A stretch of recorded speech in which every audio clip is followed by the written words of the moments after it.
Hello, I'm Catherine Smith, and I'm 42 years old. I run a fashion company and got married 2 years ago to Bob, who's 2 years younger than me. Our marriage was arranged. Bob is the son of Mr. Smith, the CEO of a company I had worked with for years. Being an only child, Mr. Smith seemed to want Bob to take over his company.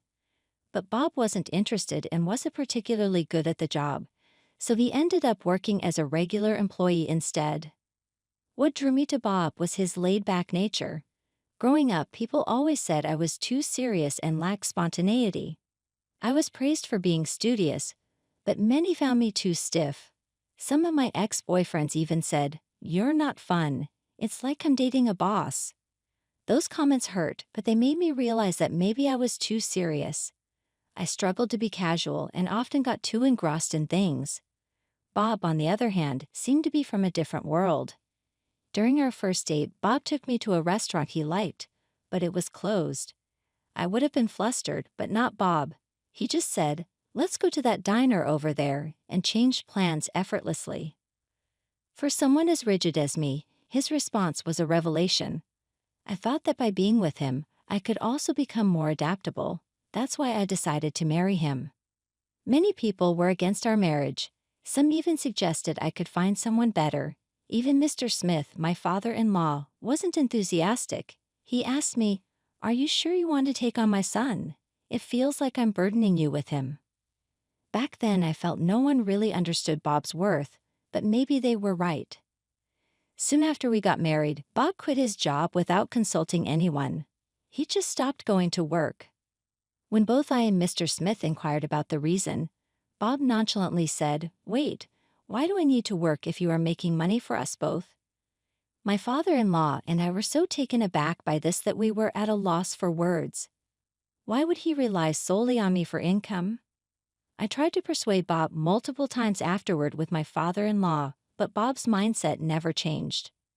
After all, even if I work, I can't make as much as Catherine does. I was tempted to divorce Bob right after our marriage when he boldly declared he'd be a freeloader. If he was a young man in his 20s, I might have found this cute, but this tantrum was coming from a man approaching 40. In the end, we begrudgingly agreed that he'd do the household chores. Bob's parents had divorced a few years earlier. Apparently, before the divorce, Bob's mother wasn't particularly good at housework. She couldn't do anything, so I never learned anything from her. It seemed like Bob was making excuses, blaming his mother for his lack of domestic skills. True to his word, at first, Bob was clueless about housework. But with persistent praise and guidance, he managed to handle basic tasks. However, that doesn't mean he became exceptionally good at it. Still, he looked quite satisfied with himself. "Thanks to you taking care of the house, Catherine can work. You should be grateful." There was something about Bob's confident expression that rubbed me the wrong way, but it wasn't worth making a fuss about. "Yes, Bob, I'm really grateful for your help," I said, forcing a smile. There were times I got irritated, but I think we managed to get along quite well. About a year into our marriage, a significant event occurred. My father-in-law adopted a child, a 9-year-old boy named Jack. Jack seemed like any ordinary boy. My father-in-law is the type of person who doesn't make senseless decisions, so why did he suddenly adopt Jack? One day, when we were alone, I asked him. He replied, "Promise you won't tell anyone," and then explained. It turns out Jack was the child of an employee whom my father-in-law had been fond of. Having had a close relationship with the family, my father-in-law cared for Jack like a grandson. Tragically, a while back, Jack's parents died in an accident. Jack's parents had eloped, and he had no close relatives to rely on. Otherwise, he would have ended up in a foster home. While my father-in-law wasn't sure if Jack would be happy with us, he decided to adopt him, hoping it'd be for the best. "I see. That's very kind of you." Although Bob and I didn't have children, we had quite a bit of freedom. "Please rely on me if you need anything." Upon hearing this, my father-in-law smiled warmly. After that, thankfully, my father-in-law relied on me from time to time, just as I had asked. On nights when he absolutely couldn't make it back from work or when he had pressing commitments, I took care of Jack. At first, Jack was a bit apprehensive, but he warmed up quickly. He's either very friendly or trying hard to fit in. Thinking about it made me feel somewhat emotional. Bob, on the other hand, wasn't thrilled about the situation. It seemed he wasn't exactly welcoming toward Jack. I could understand his mixed feelings, knowing his father took in a stranger, but when I tried talking to Bob, it turned out he had a completely different concern. Adopting him? What's he thinking? This is going to cut into my inheritance. I was hoping to get everything. I couldn't believe my ears. Bob wasn't feeling conflicted about Jack. He was worried about the inheritance. I'm going to talk to Dad about this. I'm not cool with it. One day, Bob said this and went to confront his father. When he returned after a while, to my surprise, he was in a strangely good mood. I cautiously asked a smiling Bob, "How did it go?" He replied, "Oh, it's all good. My share isn't changing." Huh? What do you mean? I'd always thought that even an adopted child like Jack had the same inheritance rights as a biological child. What's going on here? Noticing my confusion, Bob smugly explained, "Dad's making Jack give up his inheritance rights. Makes sense. I'm his only son after all." Could the father-in-law who spoke of Jack with such affection really plan on leaving him nothing after his passing? Something didn't sit right with me. I wasn't convinced, but Bob said with relief, "I'm glad." Well, if my father-in-law says so, there must be a reason behind it. Either way, he is still in his 60s. We probably won't be dealing with any inheritance for a while. In fact, it seems more likely that I divorce Bob before my father-in-law passes away. I was nonchalantly pondering such thoughts. However, that moment came much sooner than expected. A year later, my father-in-law was involved in an accident and never came back. I never thought I'd say goodbye to him so soon. I've known my father-in-law longer than I've known Bob. He was a respectable man, both in his professional and private life. After hearing the news, I was overcome with a sense of loss and tears wouldn't stop flowing. My eyes heavy from crying and my head throbbing, I forced myself to prepare for the funeral. Bob was the main mourner, but he didn't seem to be grieving. He just seemed distant. His father had passed away so suddenly. Perhaps Bob was in such shock that it didn't feel real. I had to step up and make preparations to bid farewell to my father-in-law on behalf of Bob. I felt like crying, but somehow held back during the funeral.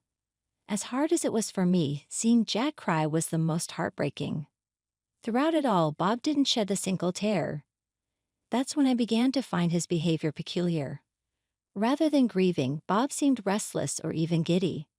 Sometime after the commotion, the reason became clear. "Bob, isn't something off with you? Aren't you sad about your dad's passing?" I intended my comment to reflect concern about his lack of tears, but his response caught me off guard. Of course I'm sad, but I'm also kind of thrilled." Oops, guess my joy showed, huh? Come on, Catherine, Dad was the CEO, right? He's bound to have some money. How much do you think he left behind? Geez, how awful could this be? I had thought Bob was just zoning out. From before the funeral up to now, he hadn't been mourning his father at all, but grinning, thinking about the inheritance. What on earth are you thinking? Well, think about it. We're divorced and my mom doesn't have any of it. I'm his only blood child. Jack, being adopted, won't inherit anything, so all the inheritance is mine. You think I can't be thrilled about that? Bob had a face that looked like he was about to burst into laughter any moment. Seeing that face made me feel like I was going to slap him. That's how much Bob's face had relaxed. He was truly delighted from the bottom of his heart that my stepfather had passed away. I can't believe it. Say whatever you want. I just wanted to leave right then, but before that, there was something I had to tell Bob about Jack. Now that my stepfather's gone, I've temporarily asked Bob to keep Jack at our place, but if things continue like this, Jack will have to go to a foster home. In that case, I want to raise Jack with my own hands. That's what I was thinking about. Jack, yeah, you going to take him in? Sounds good to me. I was surprised by how easily Bob agreed, and he continued with a smile. After all, what you do, Catherine, has absolutely nothing to do with me anymore. Then he held up a single piece of paper to me. It was a green paper, a divorce paper. What's this? Confused, I asked, and Bob crisply replied, let's get a divorce now that I've got the inheritance. I don't need my personal ATM mute anymore. For a moment, I didn't understand what Bob was saying. Did he just call me an ATM and even say I'm no longer needed? What do you mean? When I asked, Bob smirked and proudly told me, I got around $1 million from my dad's inheritance, so I don't need you anymore. Bob continued, with this much, I don't have to work anymore. I don't need to please you. I don't have to bother with tedious chores. Oh, how wonderful. With exaggerated gestures, Bob openly expressed his joy. I was deeply shocked. Seeing this side of Bob, the inheritance was money that came in after my stepfather's death, yet he's rejoicing as if he won the lottery. As I've been feeling, Bob doesn't seem to mourn or remember my stepfather. He's genuinely happy. But money is a scary thing. It's not uncommon for people to change dramatically after getting a huge sum. Perhaps with such a large amount in front of him, Bob's just getting a bit carried away. Calm down, Bob. Look, let's talk first. I put my hand on Bob's shoulder, but Bob quickly shrugged it off and shouted at me with fury, Shut up, you boring woman. I married you because you were introduced by my father and you were a CEO, but I always felt suffocated with you. It's hard for me. Bob listed his grievances against me. I was so disappointed when I expected someone better from the arranged date my dad set up, but then got someone plain like you. If that's the case, he could have just refused the match. I never forced him or passionately persuaded him to marry me. Being portrayed as the victim didn't sit right with me. So why did you marry me then? If you had declined, that would have been fine. It's obvious, for the money. Who else would marry someone like you? Bob laughed at me, mocking. Basically, he married me for my wealth.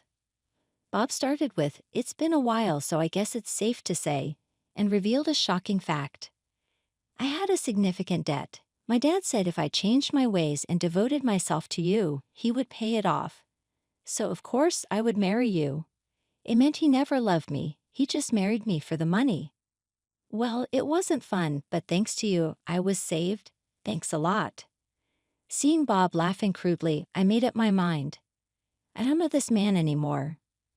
I decided not to give him the advice I had planned on and just started filling out the divorce papers.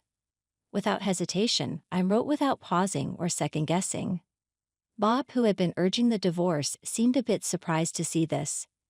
Hey, are you thinking of getting a divorce now? Fine, here's the divorce papers. After writing them, I felt a sense of accomplishment. Now we're total strangers. Yeah, whatever happens now doesn't concern the other. You can live with that kid, Jack, and I can hang out with younger women. We're free. Bob was ecstatic. From what I could see, he hadn't cheated during our marriage. I never suspected it, but that was a point of interest. But Bob, if you were this happy about it, you should have divorced sooner. I had my reasons. I wanted the money. Bob carelessly stuffed the divorce papers into his bag and left the house in a hurry. I didn't feel right staying in the house where I'd lived with Bob. I was thinking of starting fresh somewhere new with Jack. This seemed like a good time to sell the house and move. I'd love to live close to my parents' place. I think it would help both Jack and me. Jack will have to transfer schools, but he said that's okay. It's a bit sad, but now we can look for a new place without any reservations. Finding a new place was a bit of a challenge, but after some thought, I made a choice. The main deciding factors were the short distance to my parents and the great location. It's pricey, but considering Jack, I think it's the best property out there. Jack accompanied me to view the property, and his eyes lit up at the sight of the luxurious house. It's spacious and elaborately decorated. There's plenty of storage, which was a concern of mine, and surprisingly, it even came with a pool. Honestly, I didn't need a pool, but seeing Jack's excitement made it worth it. Wow, this is amazing. It would have been fine for me to live anywhere, but seeing him happy was what mattered most. and so we moved. It took a while for both Jack and me to adjust, but eventually our new house became a comforting place. Around that time, I got a call from Bob. He seemed desperate and said he wanted to meet and apologize immediately. I had an idea why he'd suddenly say that. I could have ignored him, but since he was so insistent, I decided to meet. I left Jack with my mother and headed to the diner I had specified. Bob had arrived earlier. He was sitting in a corner booth looking pale and on the verge of tears. "Catherine." I gave Bob a cold look as he stood up upon seeing me. "What do you want, Bob? We're supposed to be strangers now." "Don't say that. The truth is, my dad had debts. Dan, I never thought he'd." "So what? You inherited $1 million, right? Just pay it off." No, the debts. They're more than the inheritance." It seemed the debt exceeded the $1 million inheritance, so after inheriting both the assets and the liabilities, Bob was now saddled with debt. I didn't know I'd inherit the debt too. Bob looked defeated. "Please, Catherine, you must have some savings. We were married once, please help me out." He pleaded with a flattering smile. Did Bob even remember what he said before? "After all the times you belittled me, even calling me an ATM, who would want to help you now?" It was audacious of him to contact me. He'd said over the phone that he wanted to apologize, but he hasn't done so yet. "You really regretted our marriage, didn't you? After everything you said, how can you ask for help now?" Well, back then, I never imagined this would happen. His convenience astounded me. He probably thought he wouldn't need money from me anymore, but now that he does, he's growling. It seemed that way. "Sorry, but I can't meet your expectations. I don't have the money." "What are you talking about? I know your business is thriving." Liar. I wished he'd stop blaming me, an innocent bystander, for his own mistakes. "I'm not lying. I just don't have the money to lend to you. Not every bank lends to everyone, right? Why would I lend if I don't expect it back?" Bob remembered the harsh words he once threw at me and looked a bit guilty, yet he doesn't apologize. Such a proud man. What's with the cold shoulder? Don't you care what happens to me? Oh, did you forget what you said when we got divorced? We're strangers now, nothing to do with each other. Weren't those your words? I don't understand how he can act like he's the victim. How thick-skinned can he be? Does he have the ability to forget everything that doesn't suit him? I wish I had recorded what he said back then and could play it back to him. I might have said something like that, but I didn't mean it. I never imagined things would turn out this way. Bob leaned on the table, looking sad. "I thought about the life insurance, but my dad's lawyer said I'm not the beneficiary." "Oh, really?" I laughed at his statement, which made Bob look at me in shock. "You don't think, Catherine, did my dad leave it to you?" "No, it's not me." "Then why'd you laugh?" "Just felt a bit sorry for you, that's all. If it was insurance, I wouldn't have inherited the debt." "Exactly. That's why my father-in-law had Jack renounce the inheritance. He had left something for Jack in the form of life insurance. The beneficiary of my father-in-law's life insurance was Jack. Is that all you wanted to talk about? If so, I'm leaving. There's nothing I can do for you." "Wait, can't we start over? I was just upset about my dad back then, but I truly care about you, Catherine." "You mean you only see me as a dollar sign, right?" I know Bob was denying and saying all sorts of things, but I'm not getting fooled again. After all, I don't have a single dime to give to someone like him. Well, someone important is waiting for me at home. With that, I left the diner. I could hear Bob crying out in a pitiful manner, but to me, it was just noise. I need to hurry home. Jack might be hungry, or maybe he got something from his grandma. I quickly headed to the subway station. As for Bob, I heard he's working multiple part-time jobs to pay off his debts. With no work experience, qualifications, or motivation, he couldn't get a full-time job anywhere. I once saw him working at a convenience store while I was on my way to a client. He looked much older and thinner, quite shocking. Bob, who had been living off others, was now facing the consequences. There's no sympathy for him. On the other hand, I'm living peacefully with Jack. We even argue sometimes now. It's saddening when Jack ignores me after a fight, but I try to see it as a sign that he's opening up to me. I plan to support him until he can stand on his own 2 feet. That's probably what my father-in-law wished for, and it's my goal in life now.